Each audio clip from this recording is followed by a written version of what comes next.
그러면 다음으로 준비된 시간은 원래 윤명호 교수님의 그 전체적인 토론 시간을 갖기로 했는데요.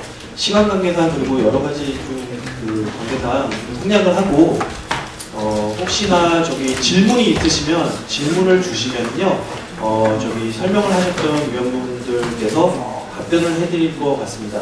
혹시 질문이 있으신 분 계십니까?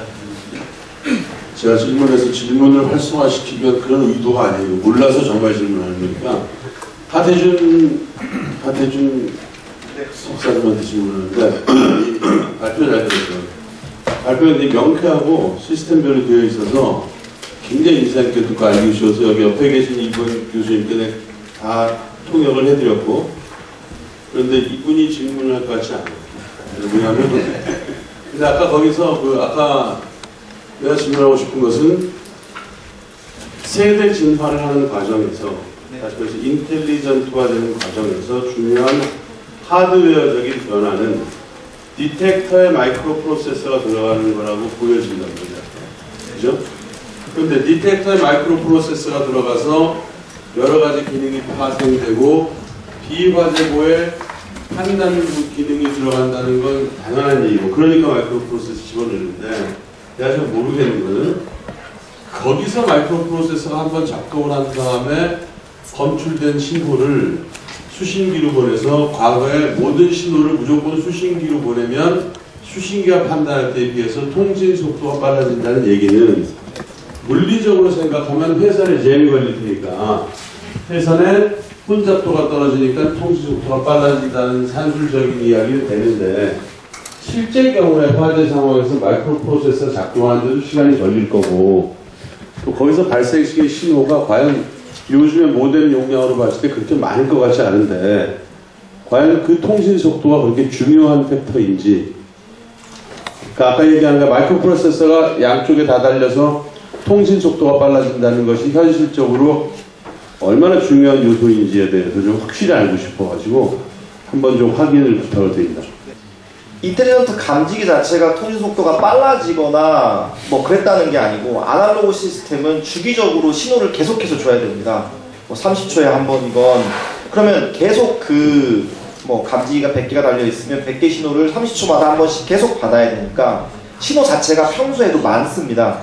그래서 그 아날로그 시스템을 사용하는 것은 통신 속도를 상당히 중요시 여깁니다. 근데 저희는 이 인텔리전트 감지기는 감지기 스스로 진단하고 판단해서 자기 저장 장치에 기록을 하기 때문에 수신기에다가 평소에 신호를 주지 않습니다. 나는 잘 있을 때는 신호를 주지 않고 문제가 있을 때만 신호를 주기 때문에 통신 양 자체가 작아서, 그 자체 진단을 하기 위한 분석은 있어야 되고, 자체 진단, 얘가 살아있나 죽어있는데. 네, 그것만 OK만 보내주게 되는 겁니다. 현재 농도라든가 그런 걸 보내주는 게 아니고. 네. 예, 저 가천대 이세웅입니다. 저도 감지기에 대해서 좀 질문 드리려고 하는데요. 지금 보면은 그 아파트도 초층화되면서 좀 자꾸만 오동작들이 많이 발생이 되거든요. 기술이 많이 발전됐다 하더라도, 어저께 같은 경우에도 저도 이제 이사를 했는데 엘리베이터 타고 가다 깜짝 놀랐어요. 화재가 발생됐으니까 빨리 대피하라고 그러니까. 내렸는데 굉장히 최신화되어 있는 그런 장비가 되어 있는데도 불구하고 그런 동작들이 나와서 얼른 제가 관리사무소한테 연락을 했어요. 그랬더니 오동작이라고 얘기를 하더라고요. 그래서 그런 오동작에 이제 잘못하면 양치기 소년같이 이렇게 될 수도 있는 가장 굉장히 중요한 부분인데, 지금 말씀하신 이런 부분들이 이상적이긴 하지만 그런 어떤 오버 동작에 대한 대응이 어느 정도 더 철저하게 준비가 되어 있는지, 그게 우선되어야지 이런 시스템들이 적용되지 않을까 이런 생각을 하는데, 거기에 대한 의견 좀 한번 말씀해 주시기 바랍니다. 네. 현재 저희 회사도 아날로그 감지기 만들어 생산하고 있기 때문에 그 감지기 자체에 문제가 있어서 오동작을 일으킨다라고 보지는 않고 있습니다. 다만 아날로그 방식의 시스템도 꾸준히 연기 농도가 증가해서 그 일정 치에 올라가면 화재를 발생시키는 게 정상 동작입니다. 감지기로서는. 다만 그것이 화재 상황이 아니기 때문에 우리는 오동작이라고 느끼는 겁니다. 그 시스템 자체의 오동작은 연기 농도에 이르지 않았음에도 감지기에서 이상 신호를 발생을 해서 혹은 수신기에서 이상 신호를 발생해서 알람을 울리는 게 시스템 자체의 오동작이고요.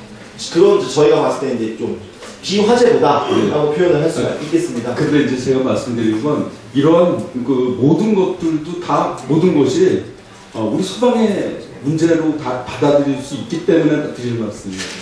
그러니까 그 감지기의 문제든 어떤 시스템의 문제든 다른 환경적인 요소의 문제든 이런 문제가 발생이 됐을 때 예를 들어서 지금 맨 마지막에 말씀하셨지만 경우에 따라서는 경로가 바뀔 수도 있게 신호를 보내주신다는데 그런 신뢰가 어느 정도 확보되느냐에 대한 게 단지 감지기만의 문제가 아니라 전체적인 시스템도 우리의 문제가 아니겠나. 그거에 대한 어떤 신뢰도를 높이는 거는 감지기만의 문제가 아니라 전체 시스템을, 그러니까 토텀 엔지니어링이라는 전제를 봤을 때는 감지기 하나만의 문제가 아니라 전체적인 시스템을 같이 종합적으로 대책을 세워야 되지 않겠나 이런 생각이 돼서 드렸던 말씀입니다. 네, 당연히 맞는 말씀이시고요. 저희가 맨 마지막에 이제 뭐 층별 유도피난, 수평 유도피난 같은 경우에는 뭐 거실 제어만큼이나 이렇게 좀 경우 케이스 바이 케이스로 많이 달라질 겁니다. 그래서 거기에 대한 엔지니어링 등이 먼저 수행이 되어야 시스템이 이제 따라갈 수 있을 거라고 보여지고요. 말씀하신 대로 좀 더 완벽성 있는 시스템을 만들 수 있도록 더 노력하겠습니다. 고맙습니다.